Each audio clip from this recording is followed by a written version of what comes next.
Hello student, आप सभी का स्वागत है हमारे यूट्यूब चैनल बोर्ड्स गुरु पर। आज हम आप सभी के लिए एक नए चैप्टर लेकर आ गए हैं जिसका नाम है बहुपद। हम लोगों ने वास्तविक संख्या को बहुत अच्छी तरीका से कंप्लीट कर चुके हैं। अगर आपको वास्तविक संख्या में थोड़ा सा भी डाउट लगता है तो वहाँ पे 8 लेक्चर आपके सामने वहाँ पे कंप्लीट हो गया है, तो वहाँ पे आप जाकर देख सकते हैं। आज हम लोग बहुपद के बारे में जानेंगे लोग कि आखिर बहुपद क्या है, बहुपद कितनी प्रकार के होती है, इसके बारे में हम लोग इसका आज परिचय जानेंगे लोग। यानी हम लोग का लेक्चर नंबर 1 रहेगा। ठीक है, देखिए बता दें आपको, बहुपद में हम लोग को टोटल 3 एक्सरसाइज पढ़ना है। कितना पढ़ना है? 3। यानी कितने एक्सरसाइज? एक तो होगा आपका एक्सरसाइज होगा, पहला एक्सरसाइज होगा 2 पहला एक्सरसाइज कौन होगा? 2.1। पहला आपका एक्सरसाइज वन होगा 2.1 होगा। दूसरा एक्सरसाइज 2.2 है और तीसरा एक्सरसाइज 2.3 है। यानी हम लोग टोटल कितने एक्सरसाइज पढ़ेंगे लोग? 3 एक्सरसाइज। टोटल 3 एक्सरसाइज है। इसमें इसमें ये बेसिक है, ग्राफ वाला इसमें आ जाएगा। आपका ग्राफ और आप दिया है उसमें, मतलब मानिए कि लगभग 10 मिनट में आपका ये एक्सरसाइज खत्म हो जाएगा। बाकी इसमें सेकेंड एक्सरसाइज में हम लोग शून्यकों का योगफल, शून्यकों का योगफल निकालना सीखेंगे लोग, गुणनफल निकालना सीखेंगे लोग, संबंध बताना सीखेंगे लोग। और उसमें होता है कि द्विघात बहुपद ज्ञात, शून्यकों का योगफल और शून्यकों का गुणनफल दे दिया रहता है, हम लोग को द्विघात बहुपद भी ज्ञात करना रहता है। और तीसरा एक्सरसाइज में बहुपद का भाग दिया रहता है, भाग उसमें त्रिघात बहुपद भी पढ़ना रहता है। ये चीज हम लोग इसमें कंप्लीट करेंगे। तो हम लोग पहले परिचय पढ़ते हैं, आखिर बहुपद में क्या क्या पढ़ना है हम लोग पूरा बेसिक से पढ़ेंगे लोग, कि थोड़ा सा भी उसमें डाउट ना रहे। ठीक है, ध्यान दीजिए कि बहुपद में हम लोग 3 चीज पढ़ेंगे। बहुपद में सबसे पहले हम लोग जानेंगे लोग चर के बारे में। आखिर चर क्या होता है, पहले क्या जानेंगे लोग? चर के बारे में कि आखिर चर क्या होता है। दूसरा पॉइंट में जानेंगे लोग अचर के बारे में। किसके बारे में जानेंगे लोग? अचर के बारे में। और तीसरा पॉइंट है, जानेंगे लोग हम लोग बीजीय व्यंजक के बारे में। किसके? बीजीय व्यंजक के बारे में। तो सबसे पहले जानते हैं कि चर क्या होता है। तो आपको बता दें, जो चर होता है कहते हैं कि जिस राशि का मान बदलता है, जिस राशि का मान बदलता है उसे चर कहते हैं। उसे क्या कहते हैं? चर कहते हैं। यानी जिस राशि का मान बदलता है उससे चर कहते हैं। ना समझ में आया? चलिए समझाते हैं। जैसे देखिए, इसमें एग्जांपल में क्या आ जाएगा, हम लोग टोटल ABCD जो जितना होता है ABCD, यानी XYZ। यानी हम लोग चर के बारे में क्या समझे कि जितने भी ABCD की लेटर है उस सारे किसके अंतर्गत आ जाएंगे? चर के अंतर्गत आ जाएंगे। ठीक है, अब दूसरा क्या होता है? अचर। दूसरा क्या होता है? दूसरा पॉइंट है अचर। अब अचर क्या होता है, बात को समझिए। अचर होता है कि जिस राशि का मान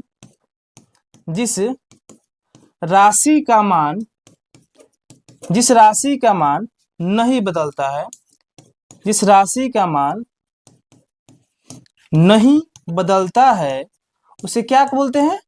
उसे हम लोग बोलते हैं अचर बोलते हैं। उसे क्या बोलते हैं? उसे अचर कहते हैं। इस राशि का मान नहीं बदलता उसे क्या बोलते हैं हम लोग?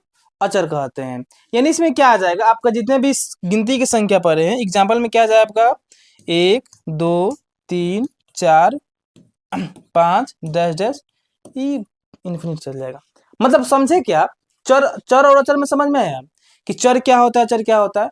मतलब जिसका मान बदल जाए चर, और जिसका मान ना बदले उसे अचर कहते हैं। अब जानते हैं हम लोग आखिर बीजीय व्यंजक क्या है। बीजीय व्यंजक क्या है, तो बीजीय में समझिए क्या है। नेक्स्ट पॉइंट हम लोग का है बीजीय व्यंजक। बीजीय व्यंजक, अब समझते हैं बीजीय व्यंजक क्या है। कहते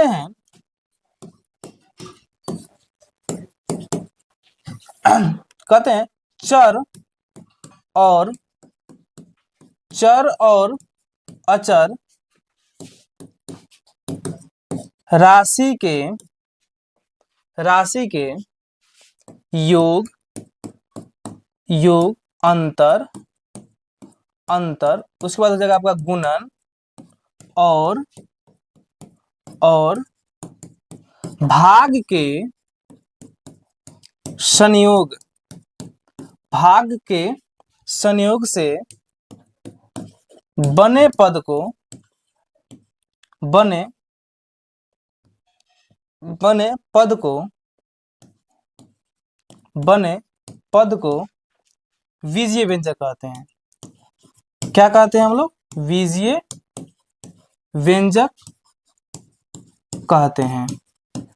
अच्छा एक बात बताइए, कितने जगह लिखे हैं, एग्जाम में पूछेगा कि बीजीय व्यंजक किसे कहते हैं? नहीं पूछेगा, केवल आपको समझाने के लिख रहे हैं परिभाषा। अब इसको हम लोग थ्योरी समझते हैं क्या होता है। इसे एग्जाम्पल देख लीजिए, पहले कह क्या समझिए कि चर और अचर राशि के योग, अंतर, गुणन और भाग के संयोग से बने पद को हम लोग बीजीय व्यंजक कहते हैं। कोई एक चर ले लीजिए और कोई एक अचर ले लीजिए। क्या ले लीजिए? चर और अचर। उसका क्या कीजिए? योग कीजिए, अंतर कीजिए, अंतर मतलब होता है घटाओ, गुना कीजिए, भाग कीजिए, उस सब को मिला के क्या बनता है, उसी को हम लोग कहते हैं बीजीय व्यंजक। देख लीजिए x प्लस 4, x प्लस 4 हो जाएगा। उसके बाद देखिए कोमा देखिए x प्लस 5 हो जाएगा। उसके बाद x प्लस 6 हो जाएगा। चाहे गुना में अंतर में लीजिए, 2x माइनस 5 हो जाएगा, ये अंतर हो गया। इसे गुना कर लीजिए, 4 हो जाएगा आपका 4x गुना 5, गुना भाग में देख लीजिए 4x बट्टा 5, 6x बट्टा 9, क्या हो जाएगा? और देख लीजिए x बट्टा 4, ये क्या हो गया? मतलब बीजे में जो क्या होता है समझिए कि कोई भी एक चर लीजिए, कोई भी एक अचर लीजिए और उसका योग कीजिए, अंतर कीजिए, गुना कीजिए, भाग कीजिए, ठीक है, उसी को हम लोग क्या बोलते हैं? बीजीय व्यंजक कहते हैं। बस यही बीजीय व्यंजक का कॉन्सेप्ट यही है, ठीक है। अब देखिए हम लोग को पढ़ना है बहुपद के बारे में। अब क्या जानेंगे लोग? अब टॉपिक हम लोग को बहुपद। आखिर बहुपद कहते किसको हैं? बहुपद किसे कहते हैं? तो देखिए बहुपद कहते हैं कहते हैं, स्टार्ट करने के लिखिएगा बहुपद। बहुपद कहते हैं कि वैसा बीजीय व्यंजक, क्या बोलते हैं? बहुपद वैसा बीजीय व्यंजक जिसका घात पूर्ण संख्या होता है, उसे क्या कहते हैं? बहुपद कहते हैं। लिख देते हैं बहुपद किसे कहते हैं?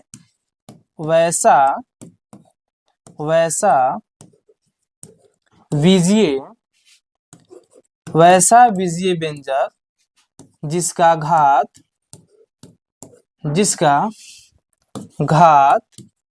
क्या होता है? पूर्ण संख्या। जिसका घात पूर्ण संख्या होता है उसे क्या बोलते हैं? उसे बहुपद कहते हैं। उसे बहुपद कहते हैं। ना समझ में आया? देखिए समझिए क्या होता है। कह रहा है कि वैसा बीजीय व्यंजक जिसका घात पूर्ण संख्या होता है। इसमें एक चीज है जिसका नाम है पूर्ण संख्या। अच्छा बताइए कि बीजीय व्यंजक क्या है, बताया आपको? ये क्या करे कि वैसा बीजीय व्यंजक। अब अगर मानिए कि आपको बीजीय व्यंजक ना बताते और डायरेक्ट बहुपद का परिभाषा केवल बता देते कि हाँ बहुपद है वैसा बीजीय व्यंजक जिसका घात पूर्ण संख्या होता है, उसे बहुपद कहते हैं, तो आप उसमें सोचने लगते हैं आखिर बीजीय व्यंजक इसमें आया, फिर बीजीय व्यंजक है क्या। तो इसलिए आपको पहले ही इसको आपको कंप्लीट करा दें कि आखिर बीजीय व्यंजक होता क्या है, ठीक है। अब इसमें एक पॉइंट है पूर्ण संख्या। तो पूर्ण संख्या आपको बताए थे, आप देखेंगे पिछले लेक्चर तो आपको बताया गया कि पूर्ण संख्या क्या होता है। तो पूर्ण संख्या होता है कि गिनती की संख्या है उनमें क्या कीजिए कि शून्य शामिल कर दीजिए। कोई भी गिनती की संख्या है उनमें शून्य शामिल कर दीजिए तो क्या बन जाएगा? आपका पूर्ण संख्या बन जाएगा। यानी घात क्या करे कि वैसा बीजीय व्यंजक जिसका घात क्या होना चाहिए? घात क्या होना चाहिए? पूर्ण संख्या। घात क्या होना चाहिए? पूर्ण संख्या। उसे क्या बोलेंगे? बहुपद। जैसे एग्जाम्पल में देख लीजिए, एग्जाम्पल जैसे x के पावर 4 प्लस 5। अच्छा एक बात बताइए कि इसका घात कितना है? इसका घात कितना है? 4। अब सोचिए कि क्या 4 पूर्ण संख्या है? अब क्या 4 पूर्ण संख्या है कि नहीं है? है। तो बहुपद है कि नहीं है? बहुपद है। एक और देखिए, आपसे केवल पूछा जाए कि बताइए केवल x बहुपद है कि नहीं, पहले बताइए। अब बताइए x के पावर कितना होता है? x के पावर 1। अब एक आपका क्या है, पूर्ण संख्या है कि नहीं है, केवल आपको घात देखना है, बहुपद अगर पहचानना होगा तो घात देख लीजिए, और घात पूर्ण संख्या है तो कह दीजिए कि ठीक है बहुपद है। ठीक है आगे देखिए, और आगे है, इसको थोड़ा सा लिख दीजिए, एक्स है, ठीक है। आगे है कि एक्स के power 4 plus 3x square plus 5। अभी बताइए कि आपका बहुपद है कि नहीं है। देखिए एक्स के पावर 4, एक्स के पावर 2, 5। अच्छा एक बात बताइए, आपसे पूछा जाए कि 7 लिखा है, केवल केवल 7 लिखा है। अच्छा बताइए इसका घात कितना है, बताइए इसका घात कितना है, जानते हैं इसका घात कितना हो जाता है, इसका घात हो जाता है 0। कोई भी संख्या होता है ना, कोई भी संख्या, उसका पावर अपने आप घात पूछा जाएगा तो उसका घात हमेशा 0 होता है। ठीक है, कोई भी अगर चर पद ले लीजिए, जैसे X Y Z A B C D या कोई भी लेटर ले लीजिए, तो उसका अगर पूछा जाए घात कितना होता है तो उसका घात हमेशा 1 रहता है, और कोई भी संख्या घात कितना रहता है, हमेशा 0 रहता है। ठीक है अगर पूछा जाए कि बताइए x है, इसके पावर में -2 और +5 है, पूछा क्या ये बहुपद है, सीधे कह दीजिए कि गुरुजी यहाँ पे माइनस में दे दिया है पावर, ये बहुपद नहीं है, बहुपद नहीं है। क्या कह रहा है कि घात क्या होना चाहिए, हमेशा पूर्ण संख्या होना चाहिए, ना घात बटा में होना चाहिए और ना माइनस में होना चाहिए। अगर आपसे पूछ दे कि बताइए कि x के पावर 1/4 है और यहाँ पे 6 है, अब बताइए क्या ये बहुपद है कि नहीं है, तो कहिएगा बहुपद नहीं है। क्यों, कि देखिए घात, देखिए घात बटा में है, लेकिन बटा में तो होना नहीं चाहिए, तो बहुपद आपका नहीं है, मतलब बहुपद ए भी नहीं है और ए भी नहीं है। ठीक है आगे देखते हैं, अगर आपसे पूछा जाए कि √x+5 ये बहुपद है कि नहीं, बताइए √x+5 है, बहुपद है कि नहीं है, तो ये भी बहुपद नहीं है। पूछिए क्या है, देखिए कोई भी रूट के अंदर जब x है तो इसका मतलब क्या हुआ कि x के पावर है 1/2, इसका पावर है 1/2, ये बहुपद है, बताइए आप भी, ये बहुपद नहीं है।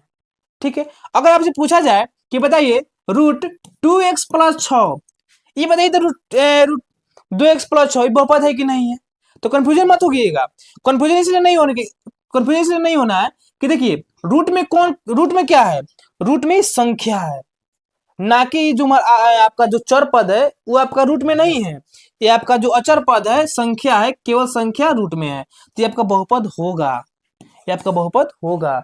रूट में अगर कोई संख्या रहेगा तो घबराना नहीं है, बहुपद आपका होगा। ठीक है, आशा है कि बहुपद को आप बहुत अच्छी तरह समझ गए होंगे। अब इसके बाद हमको समझना है बहुपद के घात क्या होता है।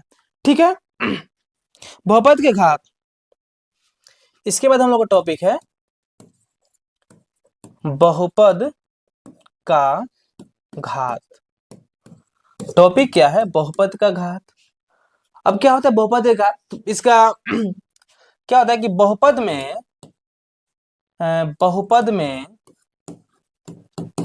में चर राशि के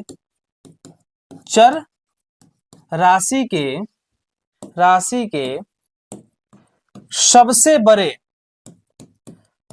बड़े घात को बहुपद का घात कहते हैं। क्या कहते हैं, बहुपद का घात कहते हैं। कोई भी बहुपद दिया रहेगा, उसमें देख लेना है कि सबसे बड़ा घात क्या है, क्या देखना है कि सबसे बड़ा घात क्या है, और जो सबसे बड़ा घात रहेगा कह दीजिएगा कि बहुपद का घात यही है। ठीक है, जैसे एक आपके सामने एक उदाहरण है, एक आपके सामने उदाहरण क्या है कि 7x⁴ plus 5x⁴ plus 2x+3।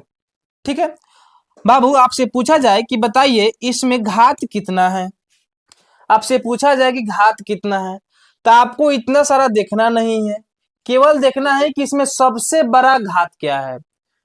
यहाँ पे घात 4 है, 3 है, 1 है, यहाँ पे 0, तो बताइए कि सबसे बड़ा घात क्या है, तो सबसे बड़ा घात है आपका 4, यानी इस बहुपद का घात कितना हो जाएगा, इस बहुपद का घात हो जाएगा 4।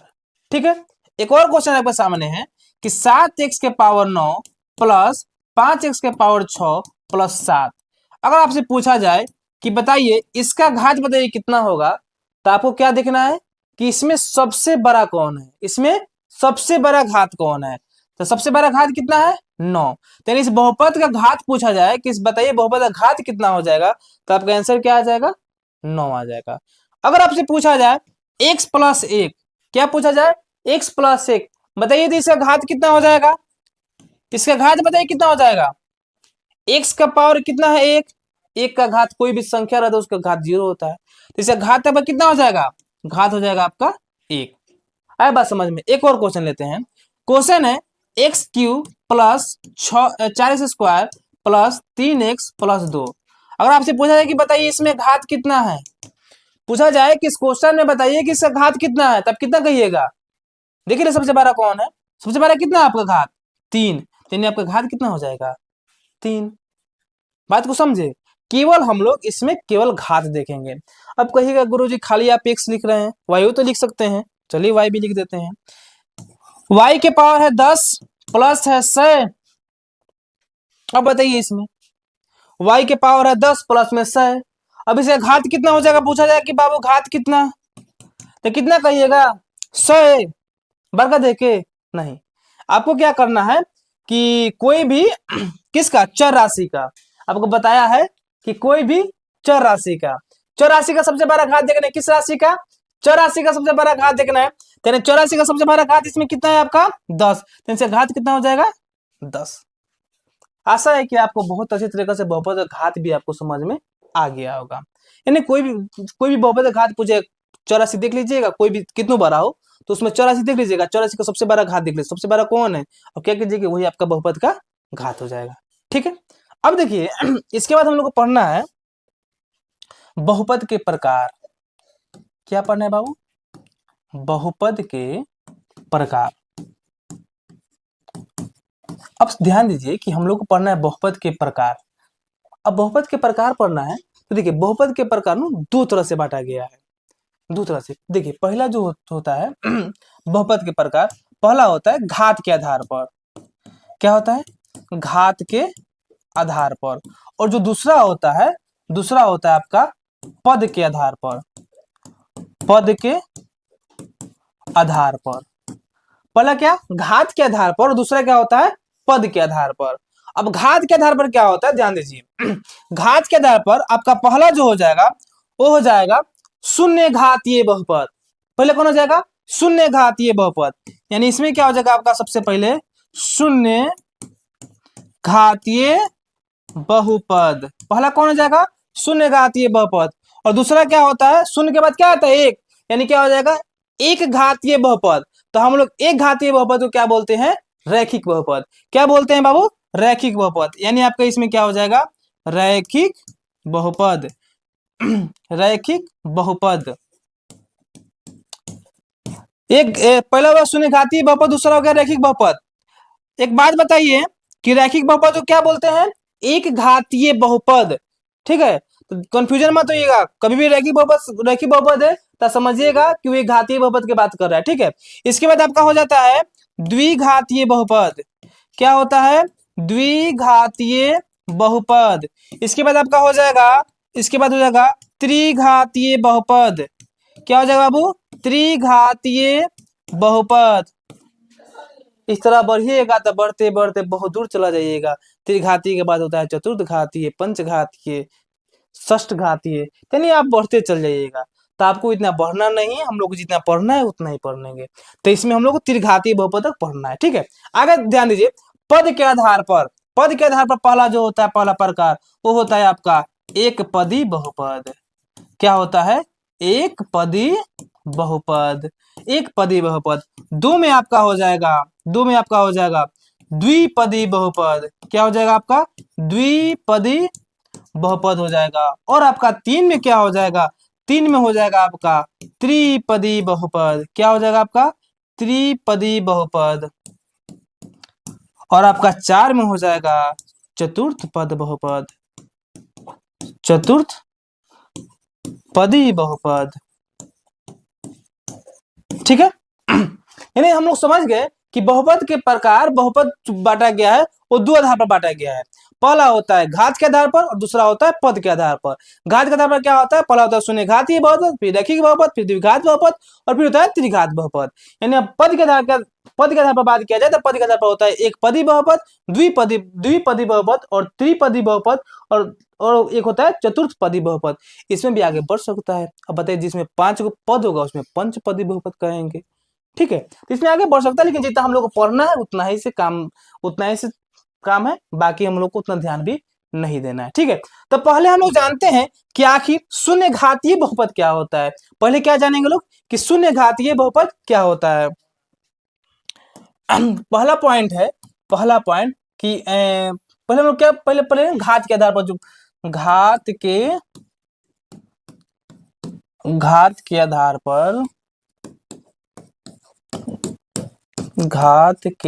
आधार पर बहुपद के प्रकार पहले क्या जानेंगे लोग, घात के आधार पर बहुपद के प्रकार। तो हम लोग क्या क्या पढ़े थे लोग घात के आधार पर। पहला था आपका शून्य घातीय बहुपद, तो हम लोग का पहला पॉइंट रहेगा आपका शून्य घातीय बहुपद। क्या पॉइंट रहेगा, शून्य घातीय बहुपद के पहले पॉइंट क्या रहेगा आपका शून्य घातीय बहुपद। इसमें क्या हो जाएगा, बोलेंगे कि जिस बहुपद का घात, क्या बोलेंगे, जिस बहुपद का घात शून्य होता है, जिस बहुपद का घात शून्य होता है उसे क्या बोलेंगे, उसे हम लोग बोलेंगे शून्य घातीय बहुपद। क्या बोलेंगे, शून्य घातीय बहुपद। क्या बोले कि जिस बहुपद का घात शून्य होता है उसे शून्य घातीय बहुपद कहते हैं। क्या कहते हैं, शून्य घातीय बहुपद हम लोग कहते हैं। बात समझ में आया। अब ऐसे बताइए कि कौन कौन बहुपद है जिसका घात शून्य हो सकता है। तो आपको बताए हैं कि कोई भी आप संख्या ले लीजिए। क्या बोले हैं कि कोई भी आप संख्या ले लीजिए। अब कोई भी संख्या लीजिएगा उसका घात कितना हो जाएगा, उसका घात आपका 0 हो जाएगा। मानिए कोई संख्या ले लीजिए, 8 ले लीजिए, 100 ले लीजिए, ना माना है तो इतना ले लीजिए, 9,999 ले लीजिए। कोई भी संख्या लीजिए, 5 लीजिए, 1 लीजिए, 8 लीजिए, कोई भी अगर संख्या ले लेते हैं तो उसका घात कितना हो जाएगा, 0 हो जाएगा। बात समझ में आया। तो आपको शून्य घातीय बहुपद समझ में आ गया। दूसरा पॉइंट में क्या पढ़े थे लोग, हम लोग दूसरा पॉइंट में पढ़े थे लोग, दूसरा पॉइंट था हम लोग का रैखिक बहुपद। क्या था बाबू, रैखिक बहुपद। इसमें क्या था हम लोग का, इसमें था कि जिस बहुपद का घात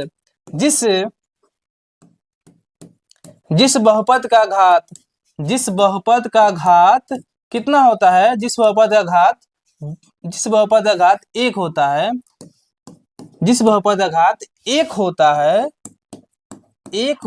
है उसे हम लोग क्या बोलेंगे, उसे हम लोग बोलेंगे रैखिक बहुपद। उसे हम लोग क्या बोलेंगे, रैखिक बहुपद कहते हैं। क्या समझे कि जिस बहुपद का घात 0 होगा तो उसे शून्य घातीय बहुपद, और जिस बहुपद का घात 1 होगा उसे हम लोग बोलेंगे लो रैखिक बहुपद। अब रैखिक बहुपद में एग्जांपल देख लीजिए। जैसे में क्या हो जाएगा आपका, जैसे में हो जाएगा, जैसे इसमें क्या होता है, कोई भी आप चर ले लीजिए, कोई भी चर ले लीजिए। जैसे मानिए आपसे पूछा जाए कि x है, बताइए ये आपका रैखिक बहुपद है कि नहीं है। अब बोले कि x + 5 आ गया, रैखिक बहुपद है कि नहीं है। देखिए x के पावर कितना है, 1 है। अगर आपसे पूछा जाए कि y + 100 है, तो बताइए कि y + 100 है, कौन बहुपद है आपका। तो आप कहिएगा कि आपका रैखिक बहुपद है। कौन बहुपद है, रैखिक बहुपद है। यानी y के पावर 1 है। ठीक है, अगर आपसे केवल a दे दे कि बताइए रैखिक बहुपद है कि नहीं है, रैखिक बहुपद है। आपसे केवल y बोल दे, y लिख दे, रैखिक बहुपद है कि नहीं है। मतलब केवल इसमें आपका घात देखना है कि पावर जो है वो 1 है कि नहीं है। अगर पूछा जाए x के पावर 100 है और +5 है, ये बताइए रैखिक बहुपद है। पावर कितना दिख रहा है, 100, रैखिक बहुपद है नहीं है। अगर इसके पावर 2 + 5, रैखिक बहुपद है, एक घात देखिए तो 2 दिख रहा है, ये रैखिक बहुपद है नहीं है। तो मतलब केवल घात कितना होना चाहिए, पावर होना चाहिए 1, तो उसे हम लोग क्या बोलेंगे लोग, रैखिक बहुपद। ठीक है, अगला क्या पढ़े थे लोग, अगला पढ़े थे लोग हम लोग, तीसरा पॉइंट था त्रिघातीय द्विघातीय बहुपद। क्या था हम लोग का, द्विघातीय बहुपद। क्या था हम लोग का, द्विघातीय बहुपद। इसमें क्या हो जाएगा कि जिस बहुपद का घात, जिस बहुपद का घात कितना होता है, जिस बहुपद का घात 2 होता है, 2 होता है, उसे उसे द्विघातीय बहुपद कहते हैं, उसे द्विघातीय बहुपद कहते हैं, द्विघातीय बहुपद कहते हैं। अच्छा बताइए इसमें एग्जाम्पल क्या हो जाएगा, घात कितना होना चाहिए, घात होना चाहिए आपका 2, यानी x के पावर 2 केवल लिख दें। घात कितना है, 2 है कि नहीं है, तो ये आपका बहुपद द्विघाती में है। अगर x के पावर आप कर देते हैं 2 और प्लस 8 लिख दें, है कि नहीं है, कर दे x square plus 4x plus में 3, है कि नहीं द्विघातीय बहुपद। घात कितना है इसका, 2 है। अगर आपको बोल दे कि बताइए 10 स्क्वायर प्लस 5 है, द्विघातीय बहुपद है कि नहीं है, ये 10 दे के मत घबराइएगा, केवल आपको देखना है घात, यानी आपको देखना है पावर। ठीक है, आगे ध्यान दीजिए कि अगर y के पावर 2 है और प्लस में लिख देते हैं 100, क्या बताइए कि द्विघातीय बहुपद है कि नहीं है, द्विघातीय बहुपद है। अगर आप लिख दें कि बताइए 100 y के पावर है आपका 2, आप प्लस यहाँ पे लिख दें 9, बताइए द्विघातीय बहुपद है कि नहीं है। 100 देकर घबराना नहीं है, केवल हम लोग को देखना है चर, और चर के ऊपर देखना है घात। ठीक है, तो केवल ये देखिए y के पावर 2 है, द्विघातीय बहुपद है। बात को समझ गए, चलिए समझ गए होंगे। तो ये होता है द्विघातीय बहुपद। अगला में क्या पढ़े थे लोग, अगला पॉइंट था हम लोग का 4 नंबर में था, 4 नंबर में था आपका त्रिघातीय बहुपद। क्या था आपका, त्रिघातीय बहुपद। अब था त्रिघातीय बहुपद, इसमें क्या हो जाएगा कि जिस बहुपद का घात, जिस बहुपद का घात, जिस बहुपद का घात 3 होता है, 3 होता है, उसे हम लोग क्या बोलेंगे, हम लोग बोलेंगे त्रिघातीय बहुपद। त्रिघातीय बहुपद, जिस बहुपद का घात 3 होता है उसे त्रिघातीय बहुपद कहते हैं, उसे त्रिघातीय बहुपद कहते हैं। अब त्रिघातीय बहुपद क्या हो जाएगा, थोड़ा ध्यान देते हैं। त्रिघातीय बहुपद आपका हो जाएगा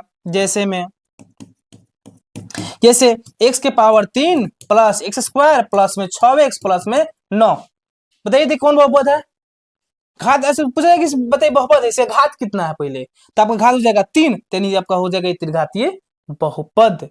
अगर आपसे पूछा जाए कि एक और दे दें कि x के पावर y के पावर 3 है और 8x प्लस में 10 है, त्रिघातीय बहुपद है कि नहीं है, तो त्रिघातीय बहुपद आपका ही है। एक और दे दे कि x के पावर 3 और प्लस में लिखते हैं 100, त्रिघातीय बहुपद है कि नहीं है, त्रिघातीय बहुपद है। अगर आपको दे दे कि 10x के पावर 2 प्लस 9x प्लस में 8, अब देखिए त्रिघातीय बहुपद है कि नहीं है, त्रिघातीय बहुपद आपका नहीं है। पूछे क्यों कि x के पावर 2 है, हम लोग को त्रिघातीय बहुपद में पावर चाहिए 3, तो आपका त्रिघातीय बहुपद नहीं है, ये केवल आपका द्विघातीय बहुपद है।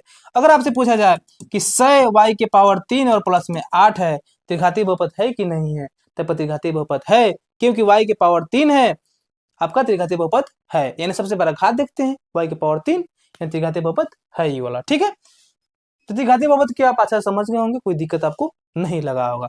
ठीक है, आगे देखिए, आगे हम लोग का पॉइंट है, अगला पॉइंट है, वो तो घात के आधार पर पढ़ रही है हम लोग, एक रिवीजन कर लेते हैं।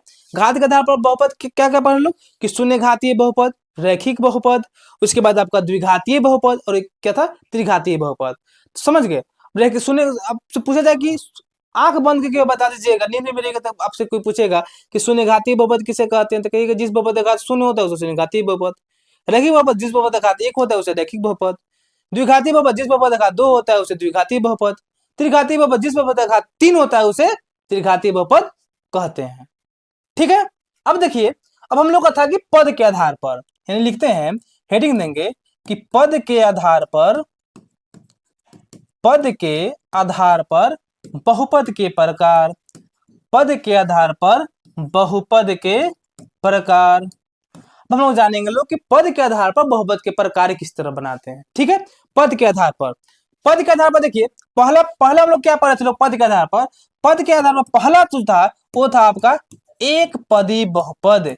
क्या था आपका? एक पदी बहुपद। पहला क्या था आपका? एक पदी बहुपद। यानी उसमें क्या होता है, एक पदी बहुपद बोलते हैं जिस बहुपद में एक पद होता है, जिस बहुपद में एक पद होता है, जिस बहुपद में एक पद होता है उसे उसे हम लोग क्या बोलते हैं? एक पदी बहुपद। उसे एक पदी एक पदी बहुपद कहते हैं। एक एक पदी बहुपद कहते हैं। ये कह रहे हैं कि जिस बहुपद में एक पद होता है उसे एक पदी बहुपद कहते हैं। यानी एक पदी बहुपद क्या हुआ कि कोई भी बहुपद है उसमें पद क्या होना चाहिए? पद होना चाहिए आपका एगो। पद कितना होना चाहिए? एगो। अब देखिए इसमें जैसे में क्या हो जाएगा, जैसे में आपका हो जाएगा x के पावर 100 दिया है। एक पदी बहुपद है कि नहीं बताइए तो? एक पदी बहुपद है। इसमें केवल पद कितना है? पद है आपका एक। अच्छा एक बात बताइए कि पद हम लोग कैसे पहचानते हैं कि एक पद है कि दो पद है कि तीन पद है? तो थोड़ा आपको इसको थोड़ा बारे में समझाते हैं। जैसे कोई भी अगर दो संख्या रहेगा उसमें क्या कीजिएगा कि कोई भी दो पद रहेगा, तीन पद रहे, चार पद रहे, तो पद को पहचानने के कि कोई भी चर और अचर है उसमें प्लस माइनस का चिन्ह होना चाहिए। क्या चीज का? प्लस और माइनस का। ठीक है, तो पद को हम लोग उसको अलग अलग बांट सकते हैं कि एक पद है, दो पद है, तीन पद है। ठीक है, अगर आपसे पूछा जाए कि 9 x के पावर 4 है, ये कितना पद है? तो ये मत कहिएगा कि सर जी 9 x, एगो 9 है एगो x है, ये दो पद है। नहीं, ये एक पदी बहुपद है, ये एक पद है। ठीक है। आगे केवल केवल 10 कह दे तब तो ये एक पद है। कितना पद है? एक पद। अगर आपसे पूछ दे कह दे कि 7 x के पावर 8 है, ये क्या पद है? ये भी आपका एक ही पद है। केवल आपको कह दे कि केवल x है, केवल y है, केवल a है, ये सब कितना है? ये सब एक ही पद है। अगर आपसे पूछा जाए कि बताइए, अगर दे दे कि x के पावर 50, ये 50 मत दे कहिए कि पद ये अलग है, ये केवल एक ही पद है ये वाला। अगर आपसे कह दे कि y के पावर 40, कै पद? ये भी आपका एक ही पद है।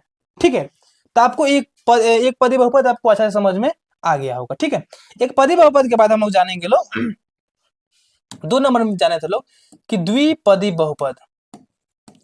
द्विपदी बहुपद क्या होगा बाबू? कि जिस बहुपद में कितना पद? जिस बहुपद में दो पद दो पद होता है, दो पद होता है, उसे उसे क्या बोलेंगे?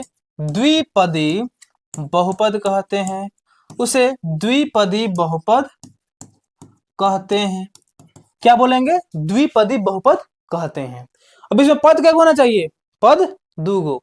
ठीक है, तो देखिए जैसे में क्या हो जाएगा आपका, जैसे में हो जाएगा x के पावर 4 प्लस में 8, एक पद एक पद, कै पद हो गया? दो पद। यानी आपको बोल दे कि x प्लस 5 कै पद? ये भी आपका एक पद यहाँ पे, एक पद यहाँ पे। अगर आपको बोल दे कि 9x² माइनस में 5 कै पद है? ये भी आपका दो पद है। अगर आपसे पूछ दे 2x गुना x, एक पद, बताइए आप, दो पद? नहीं, बस केवल बीच में माइनस, क्या होता है? प्लस और माइनस अगर रहता है तो पद को बंटवारा कर सकते हैं, वो अलग अलग पद है। जब भी गुना में देखिएगा वो पद एक ही होता है। तो आपका कितना पद है? केवल आपका ये एक पद है। ठीक है, अगर इसी में हम लगाते हैं यहाँ पे +5, अभी कै पद हो गया? अभी आपका एक पद, यह इतना आपका हो गया एक पद, यहाँ से लेके यहाँ तक एक पद, और ये आपका हो गया दो पद। यानी अब वो जो हो गया द्विपद में हो गया। ठीक है।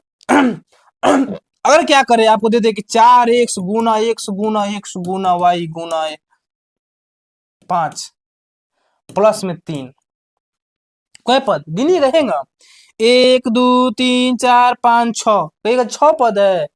नहीं, ये जानते हैं यहाँ से लेकर यहाँ तक इशारा एक ही पद है। ये गुना गुना में जब देखिएगा ना तो सबको एक ही पद मानिएगा। अगर यहाँ पे प्लस है चाहे माइनस है, अगर कुछ चीज अलग हो रहा है तो एक पद अलग होता है, तो ये आपका हो गया द्विपद हो गया। ठीक है। अगर x के पावर 100 है और प्लस में 8 है, ये कितना पद हो गया? ये भी आपका हो गया द्विपद हो गया। ठीक है। आगे देखिए, आगे था हम लोग का तीसरा नंबर कि त्रिपदी बहुपद। क्या था?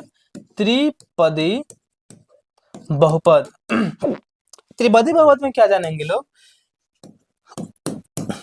जिस बहुपद का नहीं, जिस बहुपद में तीन पद होते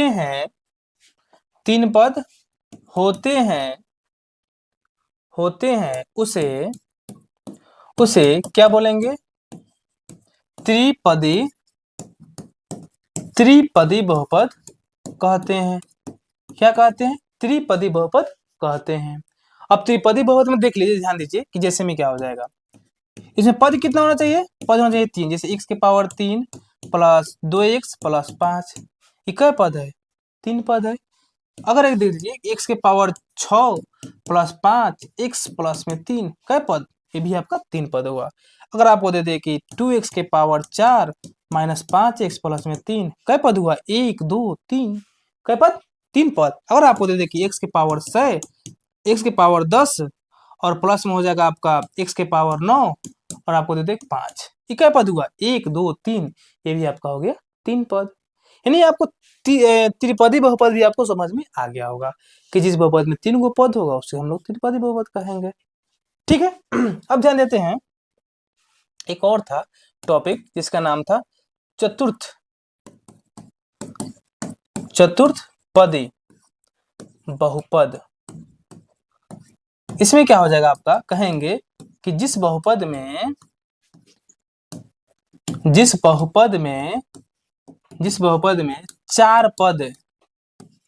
चार पद होते हैं, जिस बहुपद में 4 पद होते हैं उसे क्या बोलेंगे? उसे हम लोग बोलेंगे चतुर्थपदी बहुपद। चतुर्थपदी बहुपद कहते हैं। बात समझ में आया कि जिस बहुपद में कथी होना चाहिए? जिस बहुपद में जिस कोई भी बहुपद उसमें 4 पद है उसे हम लोग चतुर्थपदी बहुपद कहेंगे लोग। ठीक है। इसमें जैसे में क्या हो जाएगा, ध्यान दीजिए। जैसे में हो जाएगा x के पावर 4 प्लस 3x के पावर 3 प्लस 2x प्लस में 5। देखिए था 1 2 3 4 पद कितना हुआ? 4। एक और ध्यान दीजिए, 6x के पावर 4 प्लस 2x माइनस में 5x माइनस में यहाँ पे 3 दे दीजिए, यहाँ पे 2 दीजिए, प्लस यहाँ पे 3 दे दीजिए। ठीक है। तो 1 2 3 4, ये भी क्या पद है? 4 पद है। ध्यान दीजिए कि जिस बहुपद में 4 गो पद होगा, देख लीजिएगा ध्यान दे के, जिस बहुपद में 4 गो पद होगा उसे हम लोग बोलेंगे चतुर्थपदी बहुपद। तो हम लोग आज अच्छी तरह से सीख लिए लोग कि बहुपद के प्रकार दो आधार में बांटा जाता है। पहला जो होता है बहुपद के घात के आधार पर था और दूसरा था पद के आधार पर। तो घात के आधार पर क्या था? शून्य घातीय बहुपद, रैखिक बहुपद, उसके बाद आपका एक द्विघातीय बहुपद, उसके बाद त्रिघातीय बहुपद। तो आप कुछ समझ गए। और एक था पद के आधार पर, एक पदी बहुपद, द्विपदी बहुपद, त्रिपदी बहुपद और चतुर्पदी बहुपद। यही हम लोग को चार पद तक पढ़ना था। ठीक है। तो आज के लिए आज इतना ही रहेगा। अगर हमारे चैनल से अभी तक नहीं जुड़े हैं तो चैनल से हम लोग को जुड़ जाइए और चैनल को सब्सक्राइब कर लीजिए और बेल आइकन दबाना नहीं भूलिएगा। मिलते हैं आपसे नेक्स्ट वीडियो में, तब तक के लिए धन्यवाद।